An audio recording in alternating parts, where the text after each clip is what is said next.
오늘은 하나님의 영광을 감당하는 사람이라는 말씀의 제목으로 이렇게 말씀의 은혜를 나누겠습니다. 우리가 그 이사야 53장을 지금 좀 자세하게 설교를 하는 이유가 있습니다. 그 이유 중에 가장 중요한 것이 여러분 적으세요. 하나님이 예수님을 통하여서 하나님의 영광을 담아내셨던 것처럼 이제는 우리가 누구를 닮아가는 존재죠? 주님을 닮아가는 존재잖아요. 결국은 우리가 주님의 뒤를 따르는 하나님의 사람들이고 그 주님의 뒤를 따라 하나님의 영광을 이 땅 가운데 담아내는 사람으로 살아야 하기 때문에 예수님께서 돌아가셔서 예수님께서 행하시고 예수님께서 이 땅 가운데 삶을 살아내심으로 말미암아 담아내셨던 그 하나님의 영광이 우리의 삶에 있어 표준이 되어지기 때문에 지금 이사야 53장을 이렇게 좀 자세하게 설교를 하고 있는 겁니다. 특별히 여러분 하나님의 영광을 우리의 삶 속에 담아내고 하나님의 영광을 감당하는 그 사람이 되기 위해서 우리가 한 가지를 살펴야 됩니다. 그게 무엇인가 하면 예수 그리스도를 통해서 하나님이 누구시고 그리고 그 하나님이 그 예수님을 통하여서 일하심의 방식이 어떠한지를 우리에게 말씀하고 계시기 때문에 그 예수님을 통하여서 예수님의 삶을 통하여서 하나님의 영광을 어떻게 담아내시고 하나님이 누구시고 하나님이 어떻게 일하시는가를 말씀을 통해서 확인할 수 있게 되어지는 것이죠. 그러면 예수님의 그 삶이 결국은 누구의 삶으로 구체적인 삶의 현실 가운데 드러나고 나타날까요? 우리의 삶의 현실로 구체적으로 드러나고 나타난다라고 하는 것이죠. 그래서 우리에게 하나님의 일하심의 표준이 무엇인가를 예수님의 삶을 통해서 보여주시기 때문에 이게 굉장히 중요한 말씀이 되어진다는 겁니다.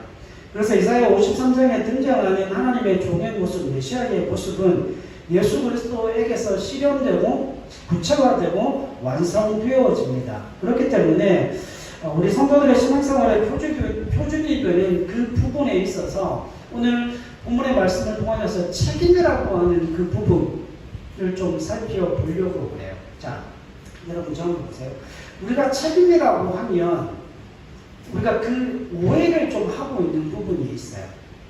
여러분 책임이라고 하는 것은 강요일까요? 아니면 자발적인 순종과 헌신일까요?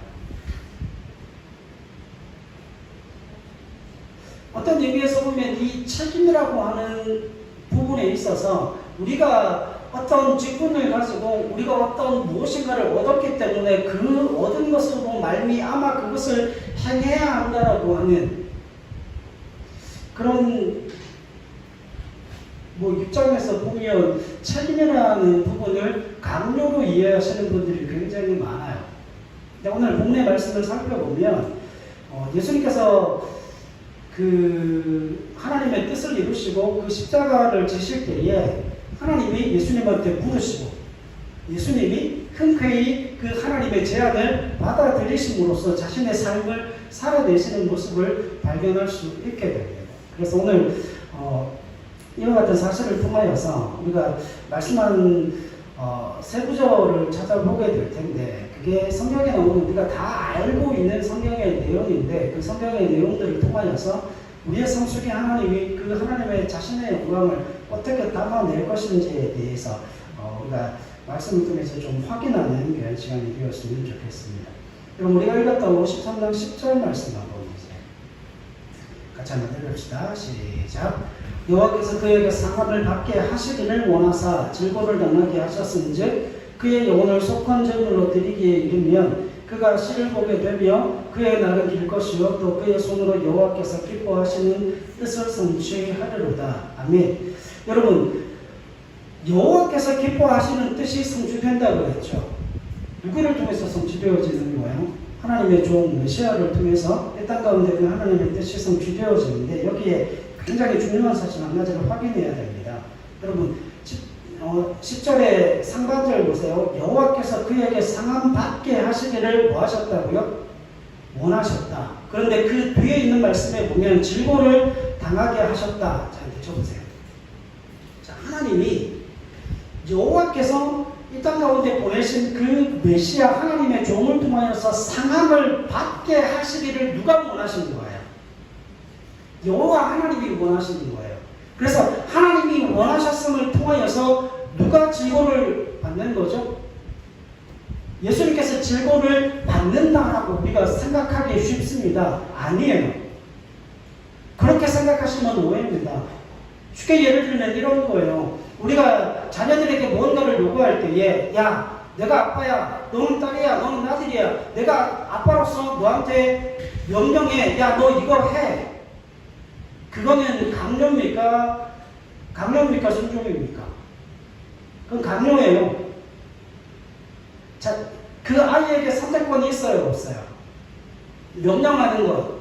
그 아이에게 선택권이 없는 거잖아요. 근데 이 말씀을 곡해하면 여호와께서 그것을 원하셨으므로 말미암아 하나님이 예수님께 명령한 것이고 예수님은 그 명령을 따라 선택의 여지 없이 그거를 행하신 것처럼 말씀을 곡해할 수가 있습니다. 아니에요. 절대 그런 게 아니에요. 여기서 여호와께서 그에게 상함을 받게 하시기를 원하사, 이 말은 하나님께서 인류를 구원하실 때 이 땅 가운데 메시아를 보내셔서 그 메시아를 통해서 인류를 구원하시는 그 구원이 어떠한 방법이라는 거예요. 십자가를 지는 방법이라고 하는 거죠. 질고를 당하는 방법이라고 하는 거죠. 고난을 당하는 그 고난의 종으로서 그 고난 가운데서 무엇을 만들어내십니까? 십자가의 영광을 만들어내시고 부활과 생명을 만들어내심을 통하여서 그 고난을 통하여 생명과 회복을 하나님이 만들어내시겠다는 거예요. 그런데 그와 같은 여호와 하나님께서 그와 같은 계획을 가지고 있음에도 불구하고 그 계획에 누가 동의하시지 않으면 예수님께서 그 계획에 순종함으로 그것을 책임으로 지시고 자발적인 순종과 헌신과 그 하나님의 뜻에 뭐하지 않으면 하나님의 제안에 하나님의 요구에 반응하지 않으면 거기에 합당하게 순응하지 않으면 어떻게 되어집니까? 하나님은 그 일을 누구를 통해서 이루실 수가 없어요? 예수님을 통해서 이루실 수가 없는 겁니다. 거기에는 반드시 뭐가 들어가게 되어 있어요? 뭐가 들어가게 되어 있어요? 그분의 선택이 들어가게 되어져 있다라고 성경은 말씀합니다. 그래서 여러분 순종을 책임으로 제시하는 이유가 무엇인가 하면 이게 다만 강요로 굴복되어지는 게 아니라 자원하는 응답으로 뭐를 가는 거예요. 순종이 책임으로 주어져 있다는 거예요. 자 보세요. 하나님께서 예수님께 내가 무엇을 통하여서요? 그에게 상함을 받게 함을 통하여서 인류를 구원하시겠다라고 하나님께서 말씀하십니다. 그걸 하나님의 아들이신 예수님이 그 이야기를 들으셨어요. 그리고 뭐 하십니까? 순종하겠습니다. 그 순종은 강요에 의한 게 아니라 아버지를 사랑하는 아들로서 그 아버지의 뜻이 무엇인가를 알고 아버지가 그 인류를 구원하고자 하는 그 열심과 열망과 하나님의 열심이 무엇인지를 아는 예수님께서 그 하나님의 뜻을 이루시는 그것 자체를 자신의 기쁨이요 자신의 즐거움으로 여기시고 순종하겠습니다 라고 뭐 하는 거예요? 하나님의 제안을 받으시는 거죠. 그래서 그 자발적인 순종을 통하여서 예수님께 뭐가 남아있는 거예요? 그 순종이 책임으로 나아가는 거죠. 이제는 예수님께서 직접 이 땅 가운데 오셔서 육신의 질고를 지고 그 십자가의 죽으심으로 말미암아 예수님께서 하나님께 순종하는 그 책임을 뭐 하시는 거예요? 감당하시는 거죠. 이해하시겠습니까? 거기에는 반드시 뭐가 들어가 있어요? 하나님이 명령하시는 게 아니라니까요.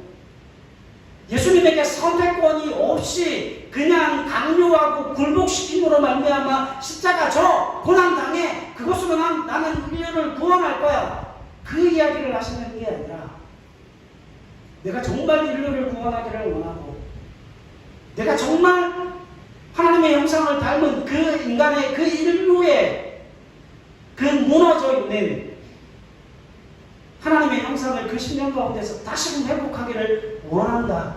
내가 그 일을 하기를 원하고 그 일을 고난으로 말미암아 십자가로 말미암아 이루어 성취하기를 원하는데 너는 어떻게 생각하느냐? 거기에 흔쾌히 예수님이 뭐 하시는 거예요? 순종하시는 거예요. 그래서 그 순종에는 반드시 뭐가 따라온다고요? 책임이 따라오게 되어져 있음을 말씀하고 있습니다. 자, 여러분, 이게 중요한 이유가 뭐냐면 예수님께 선택권이 없었다는 게 아니에요. 그걸 쉽게 성경에서 찾아볼 수 있습니다. 예수님께서 겟세마네 동산에서 기도하시죠. 아시잖아요. 그렇죠? 겟세마네 동산이 집 짜는 곳 아닙니까? 포도즙을 짜는 곳 아닙니까? 기름 짜는 곳이에요.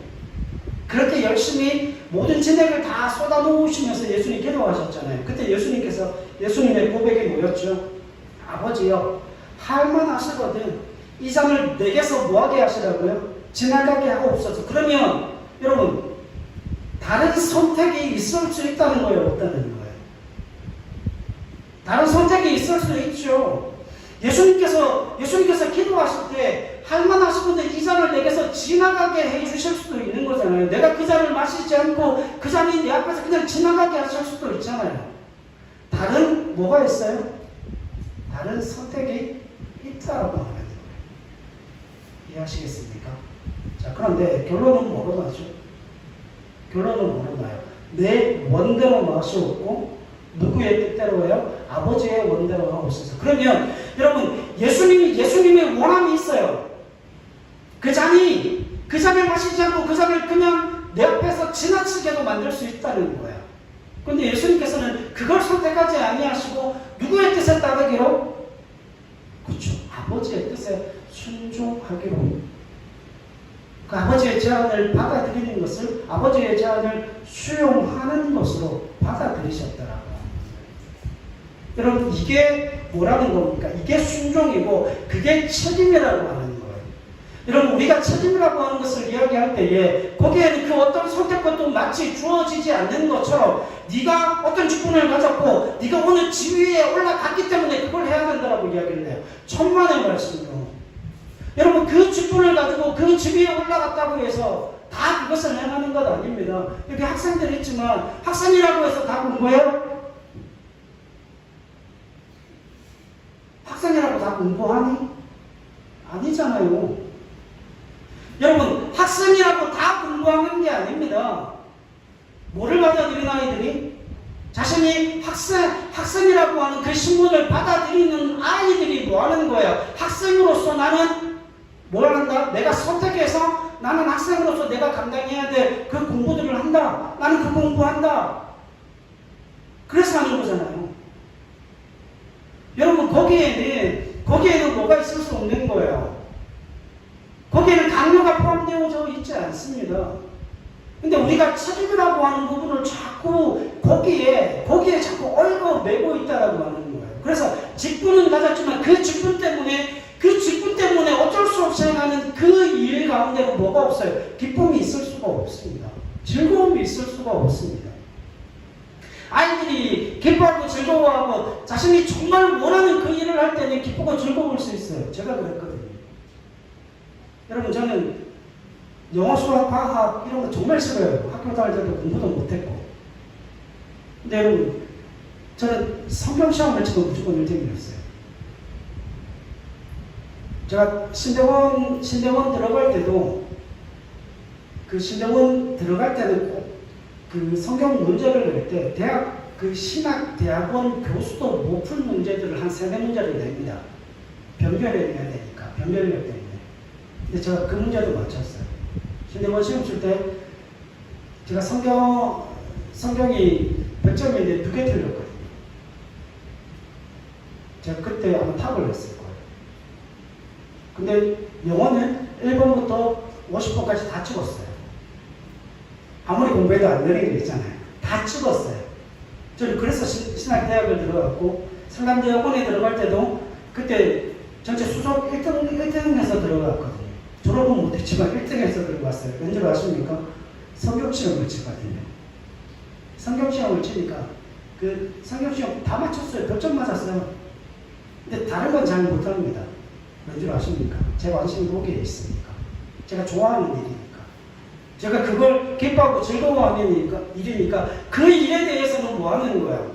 그 일에 대해서는 순종이 있고 그 일에 대해서는 책임을 지고 싶어하는 그 마음이 있다는 거예요. 여러분, 우리가 어떤 위치에 올라갔기 때문에, 어떤 지위와 신분을 가졌기 때문에 그걸 한다? 여러분, 그건 강요로서 되어질 수도 있는 일이지만 그 강요는 뭐를 해내지 못합니까? 성장과 기쁨과 즐거움과 만족과 충만함을 줄 수가 없는 거예요. 그래서 여호와께서 그 모든 일들을 다 계획하시고 난 이후에 예수님께 뭐 하시는 겁니까? 내가 그 일을 원한다. 아버지가 그 일을 원한다. 그러니까 아들이 그 일에 반응하고 순종하고 그것을 책임으로 감당하죠. 아버지, 내가 그 일을 하겠습니다. 제가 그 아버지의 기쁨과 즐거움을 위해 그 일을 감당하겠습니다. 왜요? 그것 자체가 하나님의 뜻을 이루고 하나님의 영광을 자신의 삶 속에 담아내는 것이 예수님에게도 기쁨이요 즐거움이셨거든요. 그래서 그 일을 감당할 수 있게 되어졌다고 하는 것이죠. 여러분, 우리는 하나님께 이렇게 이야기를 해요. 하나님 힘을 주셔서 정의를 실현할 수 있도록 하나님 도와달라고. 우리에게 힘을 주시고 나면, 돈을 주시고 명예와 권력을 주시고 나면 그것 가지고 국률도 베풀고 봉사도 하고 희생도 하고 얼마든지 하나님의 일을 하겠다라고 이야기를 합니다. 근데 하나님이 그렇게 해요, 안 해요? 하나님이 그렇게 합니까, 안 합니까? 여러분, 그 이유가 뭔지 아십니까? 그 이유를 아셔야 되는 거예요. 여러분, 제자들이 그렇게 예수님을 따라다녔는데 왜 그 서기관들과 바리새인들과 수많은 다른 이방신들을 섬기는, 잡신들을 섬기는 그들을 한 번에 굴복시키지 못했을까요? 왜 그랬을까요? 왜 그들은 나약하고, 왜 그들은 잡히고, 그들은 죽임을 당하고, 쫓김을 당하고, 수많은 위협과 고난 속에서도 순교를 각오해야 할 정도로 왜 그렇게 힘들고 어려운 삶을 살아가는 그 과정 속에서 하나님은 그들을 그와 같은 상황 속에 그냥 놓아주시는 이유가 무엇이었을까요? 이걸 해석하지 못하니까 사람들이 자꾸 뭘 기대하는가 하면 힘을 주시면, 권력을 주시면, 능력을 주시면 일을 하겠다라고 이야기합니다. 천만의 말씀입니다. 여러분, 성경에는 두 사람이 나옵니다. 이삭과 야곱이라는 사람이 나오죠. 이삭의 아들이 누구예요? 야곱입니다. 여러분, 이삭이 나중에 나이가 들어서 아들들을 축복할 때 어떻게 축복해요? 눈이 흐려서 나는 에서를 축복하고 싶은데 눈이 흐려가지고 야곱이 들어왔는데 알아보지를 못하는 거예요. 그래서 야곱이 변장해가지고 형의 축복을 뭐합니까? 가로채게 되죠. 여러분, 이삭의 눈이 어두웠다라고 하는 건 그냥 이삭의 눈이 단순히 어두웠다라고 하는 게 아니에요. 영적으로 밝지 못했다는 얘기예요. 왜요? 그의 인생에는 뭐가 없었기 때문에. 모리아 사는 그 사건 외에는 그렇게 큰 굴곡적인 삶이 없었어요. 하나님께서 100배를 주셨죠. 하나님께서 흉년 가운데도 100배의 결실을 거둘 수 있도록 은혜를 베풀어 주셨어요. 그의 삶 속에 하나님께서 은혜를 베풀어 주심으로 말미암아 평탄한 삶을 살았죠. 그래서 성경에 이삭에 관한 내용이 지면에 짧은 내용이 거기에 있어요. 그런데 야곱은요? 야곱은 마지막에 요셉의 아들들을 축복할 때 어떻게 축복합니까? 손을 어긋맞게 축복하잖아요. 에브라임과 므낫세를 축복할 때 누구를 장자 취급해서 축복합니까? 차자를 오른손으로 축복하고 장자를 왼손으로 축복하죠. 아버지 그러지 마세요. 그리고 손을 제대로 해놓았음에도 불구하고 내 아들아 나도 안다. 그런데 차자가 장자보다 더 크게 될 것이다 라고 이야기하면서 손을 어긋맞게 축복하잖아요. 그건 아버지가 알고 축복하는 거야. 할아버지가 알고 축복하는 거 아니에요. 그건 무슨 이야기입니까? 야곱이 그 험악한 세월을 통하여서 하나님으로부터 받은 영적인 은사가 대단하다는 거예요. 다시 말하면 여러분, 하나님께서 우리에게 모든 힘을 다 주시고 권력을 주시고 능력을 주셔서 하나님의 일을 감당하게 하시면 가장 중요한 한 가지에 도달할 수가 없습니다. 하나님이 목적하시고 하나님이 요구하신 그 수준에까지 뭐하지 못해요? 도달할 수가 없어요. 그래서 뭐가 있어요? 결핍이 있고 고난이 있는 겁니다. 여러분, 우리가 원하는 것을 예수님의 죽음에 담아내버리면, 저보세요. 이게 굉장히 중요한 거예요. 내가 원하는 걸 예수님의 죽음에 담아내면 하나님으로부터 하나님이 담고자 하는 것을 어디에다 담아내실 수 없어요. 그 예수님에게 담아낼 수가 없는 겁니다. 여러분, 우리의 삶 속에는 결국 뭐가 담겨야 돼요? 하나님의 영광이 담겨야 돼요. 우리의 삶 속에 하나님의 영광이 담겨야 되는데, 우리의 욕심으로 힘과 능력과 권력과 물질, 그 세상적인 자랑을 우리 삶 속에 담아내면 우리의 삶에 뭐가 담겨질 수가 없는 거예요. 하나님의 영광이 담겨질 수가 없는 거예요.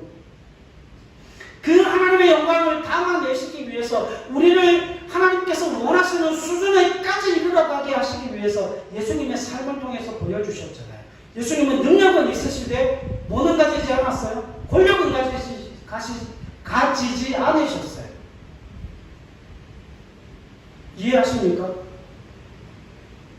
그는 사람으로 충만한 존재였지만 많은 사람들에게 정치적으로 알려진 것도 아니고 많은 사람들을 통하여서 인기를 얻고자 갈구했던 분도 아니시라는 거예요. 그는 메시아 빅텐 가운데 오셨지만 머리 들 것 없이 이리저리 또 돌아다니며 주의 사명을, 하나님의 사명을 감당한 하나님의 사람이셨다는 거죠. 그런데 그 예수님의 삶 속에 뭐가 담깁니까? 인간의 육신적인 힘과 권력과 물질과 자랑이 담기는 게 아니라 그 예수님의 삶 속에 하나님의 영광이 담기는 거예요. 여러분, 이게 얼마나 중요한지 모릅니다.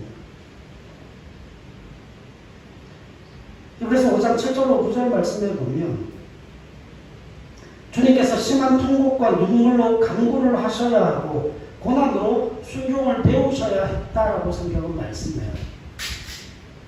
여러분, 하나님은 주님을 통하여 우리에게 요구하시는 순종이 어떤 건지를 보여주십니다. 여러분, 그 순종이 뭔지 아십니까? 심한 눈물과 통곡이에요. 그리고 한숨을 통하여서 뭘 담아내시겠다는 거예요? 하나님의 영광을 그 자리에 담아내시겠다라고 말씀합니다. 자, 이게 왜 중요한가? 그것이 하나님께서 이루시고자 하시는, 다시 말하면 하나님께서 인류를 구원하시기 위해 메시아를 보내는 이유는 단 한 가지 때문입니다. 하나님께서 이 땅을 창조하신 그 창조의 목적을 회복하시기 위함입니다. 그래서 이 땅 가운데 그 수많은 운명의 사람들이 그 심한 통곡과 눈물로 하나님 앞에 기도하면서 그들의 삶의 자리에 하나님의 영광을 담아냄으로 말미암아 그것이 무엇이 되어지는가 하면 하나님께서 말씀하신 그 창조의 완성의 밑거름이 되어진다라고 이야기를 합니다. 자, 지금부터가 중요해요. 여러분, 저 보세요. 하나님이 우리에게 순종을 요구하실 때 중요한 건 이건 아닙니까? 하나님이 우리에게 순종을 요구하실 때 우리가 그 순종을 선택하고 그 순종에 대한 가치를 뭐 할 수 있도록 이해하고 그것을 우리의 것으로 받아들일 수 있도록 은혜 베푸시는 일에 하나님이 뭐 하신다는 거예요? 일하심으로 드러나시고 나타내신다는 거예요.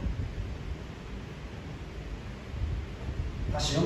하나님이 우리에게 순종을 요구하실 때 우리로 하여금 순종을 택하게 하시고 그 가치를 알게 하시는 일에 하나님의 일하심이 뭐 한다고요? 드러나는 거예요.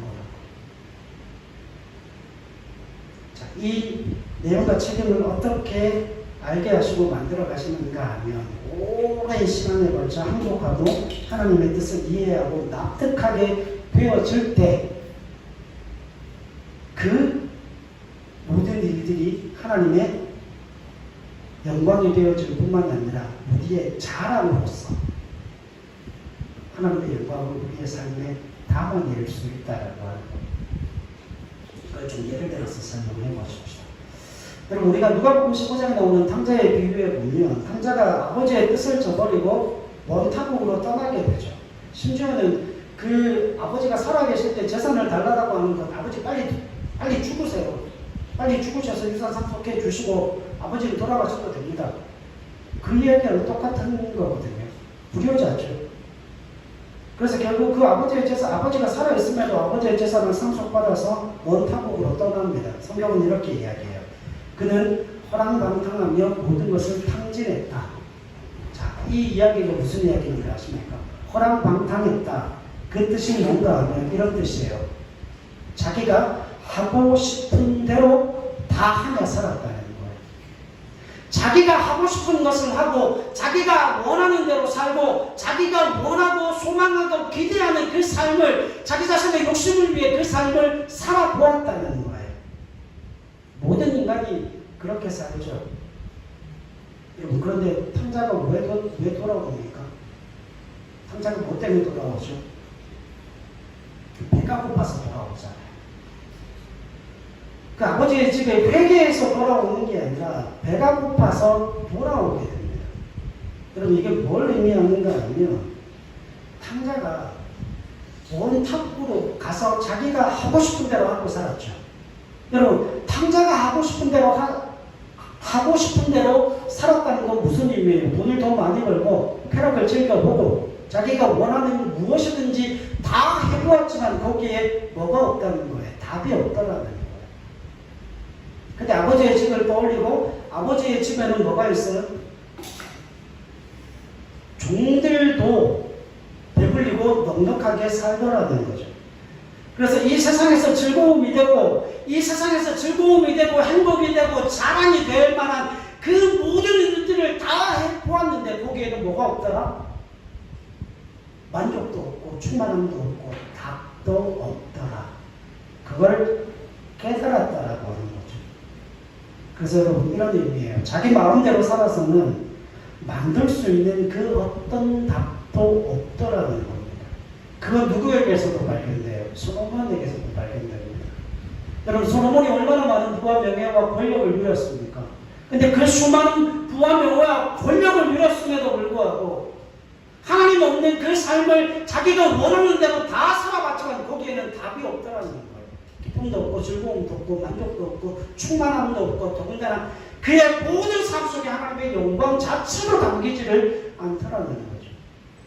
그래서 솔로몬의 마지막에 쓴 책이 뭡니까? 전도서. 어때니 모든 것이 어때고 너희가 이런 모든 결국을 들었으니 여호와를 경외하고 섬기라. 세상 속에는 답이 없고 나는 그 어떤 것도 만들어낼 수 없는 답이 없는 존재다. 내가 원하는 기쁨과 내가 원하는 즐거움을 다 누려보고 다 행해보았지만 자기 마음대로 살아서는 그 어떤 답도 만들어낼 수 없다는 거죠. 그래서 여러분 아버지의 집에 비로소 답이 있다는 사실을 발견할 수 있게 됩니다. 그래서 둘째 아들은 돌아가죠. 여러분 로마서 4장 17절로 21절 말씀에 보면 아브라함의 생애가 나오죠. 아브라함의 생애 우리 잘 봤잖아요. 아브라함에게 대적이 있었다 없었다? 아브라함에게는 대적이 없었습니다. 자, 우리 삶의 현실 가운데 똑같이 일어나는 일을 한번 이야기해 볼게요. 여러분 하나님이 나타나서 아브라함에게 이름을 아브라함이라 바꾸라고 이야기합니다. 아브라함은 무슨 뜻이에요? 한 집에 가자. 아브라함은요 열국의 아버지. 근데 사람들이 아브라함을 볼 때마다 물어요. 야, 너 이름이 아브라함이냐? 열국의 아버지냐? 야, 너 아들 많겠네? 너 아들 몇 있어? 없는데. 야, 도대체 뭐 이름을 누가 그렇게 지어줬냐? 너 아들 하나도 없는데 아브라함이 도대체 뭐냐? 아브라함에게 있어 그 이름은 무슨 이름이었을까요? 추측, 모욕과 손가락질 만든 이름이었죠. 도대체 그 이름은 누가 지어준 거냐? 아니 아들 하나 없는데 네 이름을 아브라함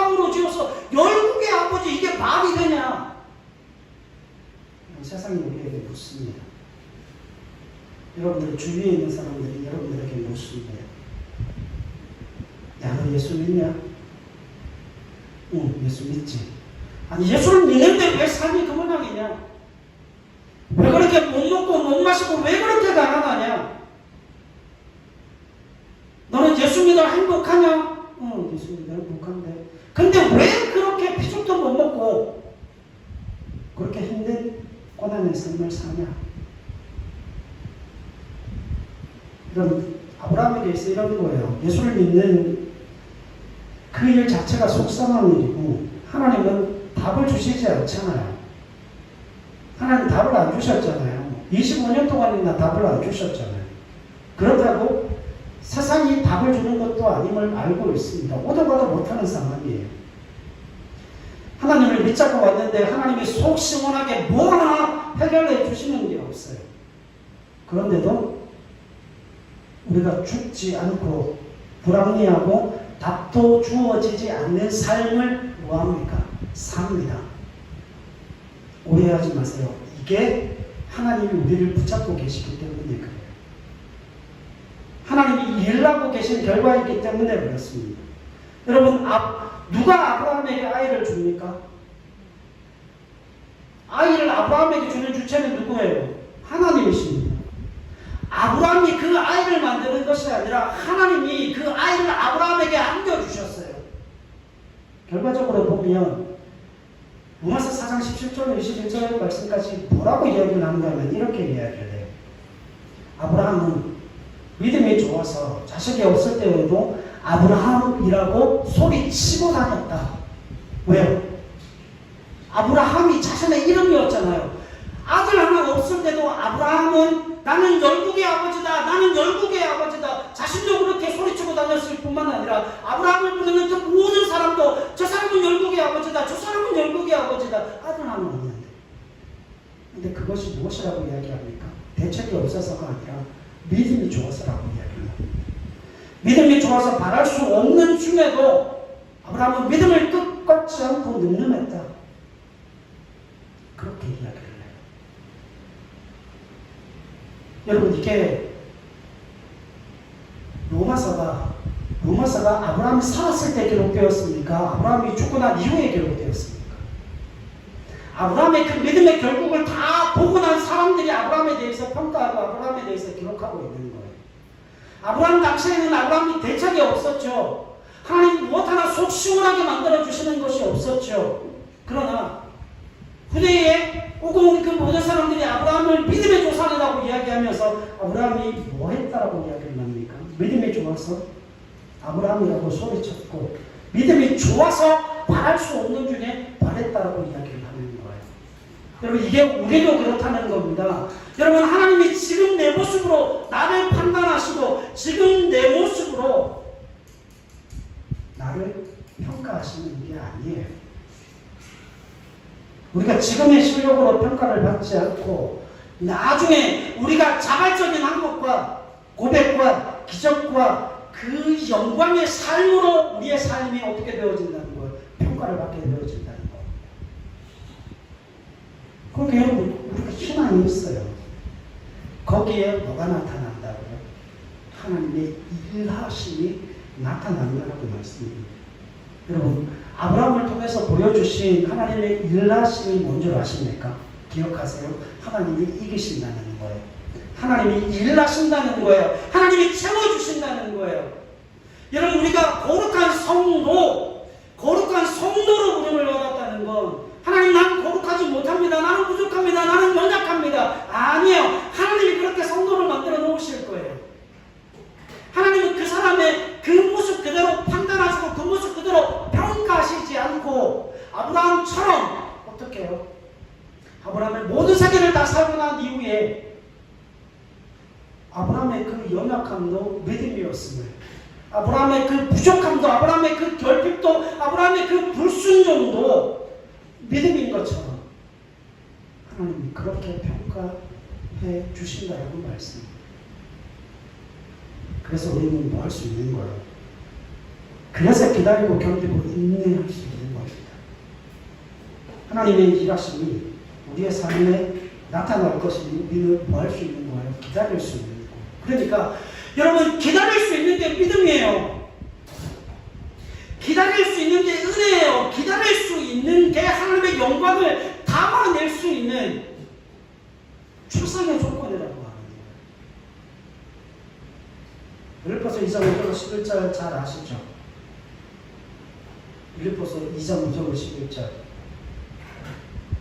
예수 그리스도께서 하나님과 동등한 본체이시지만 그 영광을 버리고 이 땅 가운데 오셔서 십자가를 지셨다는 이야기예요. 그런데 거기에 하나님이 예수님을 뭐하지 않으셨어요? 위협하지 않으시고 강요하지 않으시고 하나님이 조작하지 않으셨어요. 여러분 오해하지 마세요. 하나님은 우리의 거부와 비난과 고집을 뭐 하시는 분이세요? 허락하시는 분이세요. 제가 말씀드렸잖아요. 그 이스라엘의 거부와 이스라엘의 고집과 이스라엘의 그 불순종하는 모습을 하나님이 왜 허락하셨을까요?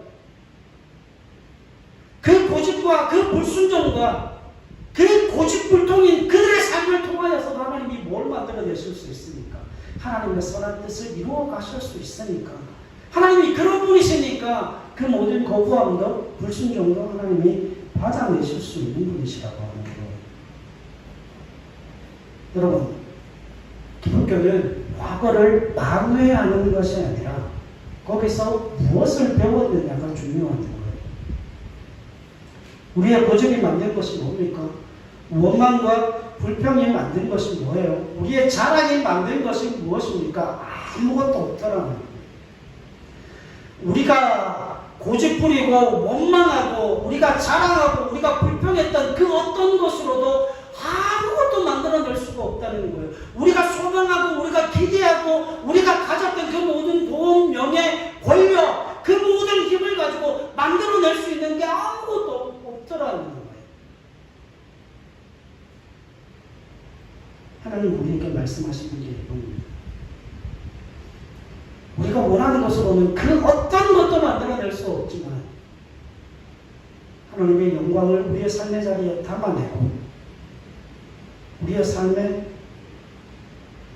하나님의 뜻을 세상 속으로 흘려보내게 하는 그 유일한 길이 뭔가 하면 순종을 뭘로 가지는 거예요? 책임으로 가지는 거예요.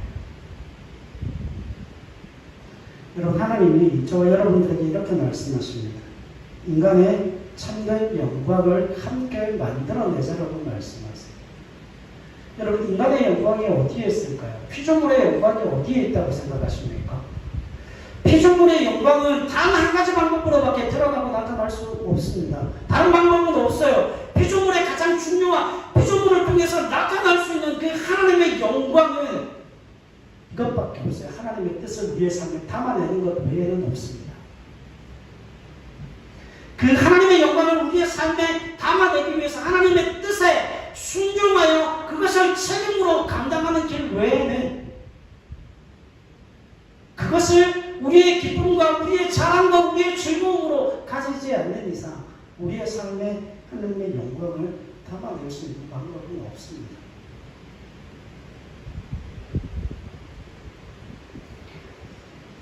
사랑하는 여러분, 이게 우리에 대해서 굉장히 중요한 부분이고 굉장히 중요한 내용이죠. 여러분 하나님의 영광을 감당하는 사람이 어떤 사람이에요? 순종하는 사람이에요. 근데 그 순종을 무엇으로 가져야 되는 거예요? 책임으로 가져야 되는 거예요. 그러니까 순종을 책임으로 가질 수 있는 건 그 순종을 어떻게 행할 때에, 어떻게 감당할 때에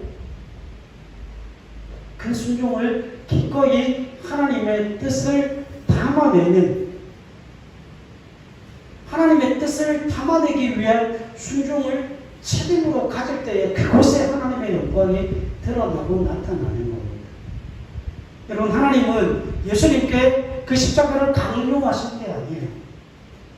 예수님께서는 그 십자가를 강요에 못 이겨서 그 십자가를 지신 게 아니라 하나님의 뜻을 담아내는 그것이 예수님에게 있어 기쁨과 즐거움이셨다는 거죠. 그 자신을 십자가에 못 박아 죽이시는 일임에도 불구하고 그것이 하나님의 뜻이었기 때문에 예수님은 무슨 마음으로 기쁨으로 그 십자가를 지셨다고 말씀합니다. 여러분 오해하지 마세요.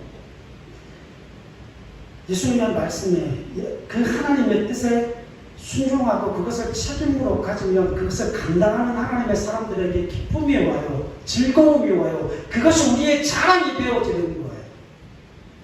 여러분, 그런 자랑을 가지셔야 합니다. 내가 어떤 집에 살고 어떤 차를 타고 내가 어떤 시계를 차고 내가 어떤 옷을 입고 다니고 내가 얼마나 많은 부와 명예와 권력을 가지고 나 자신을 치장하는가, 그 치장으로 자신을 자랑하는 게 아니라 정말 하나님의 뜻을 내 삶의 자리에 담아내기 위해서 나는 기꺼이 주의 말씀에 순종하고 그것을 책임으로 감당함을 통하여서 그 하나님의 영광이 내 삶에 드러나고 그것이 내 기쁨이요 내 자랑이 되게 하심을 통하여서 그것을 자랑하고 그것을 노래하고 그 하나님의 영광이, 하나님의 이름이 우리의 삶의 자리에 드러나고 나타나는 것으로 주님께서 기뻐하셨듯 그것이 우리의 기쁨이요 자랑이 되어진다라고 하는 것이죠. 여러분, 예수님 자랑하셨을까요? 예수님 뭘 자랑하셨을까요? 자신의 능력을 자랑하셨을까요? 아니에요. 자신의 삶을 통하여서 하나님의 영광이 드러나고 나타나는 걸 자랑하셨어요. 여러분, 그렇다면 제가 말씀 묵상하면서 그런 생각을 했거든요. 이게 순종이란 그 순종을 책임으로 가지게 되고 그것이 우리의 기쁨이 되어지게 되면 하나님의 능력이 나타나지 않을 리가 없죠. 그냥 그게 하나님의 기쁨이니까, 그게 하나님의 즐거움이고 그게 하나님의 뜻이니까. 근데 그걸 행하는 사람 또한 뭘 누리게 돼요? 기쁨과 즐거움과 충만함과 만족함을 누리게 되어지는 거예요. 여러분, 우리가 가장 먼저 고민해야 될 사실이 그겁니다. 예배가 내게 순종이고 그것이 책임인가? 그것이 내게 기쁨이고 즐거움인가? 그것이 내가 하나님의 영광을 담아내고 하나님의 영광의 이름이 내 삶에 담기는 참된 예배인가를 날마다 고민하고 묵상하고 기도하셔야 한다는 거예요. 우리 모든 삶이 하나님께서 기뻐하시는 그 능력의 삶이 되어줄 수 있는 하나님의 사람들이 될 수 있기를 원합니다. 하나님의 영광을 순종으로 책임있게 감당하는 저와 여러분들의 삶이 되실 수 있기를 주님의 이름으로 간절히 부탁을 드립니다.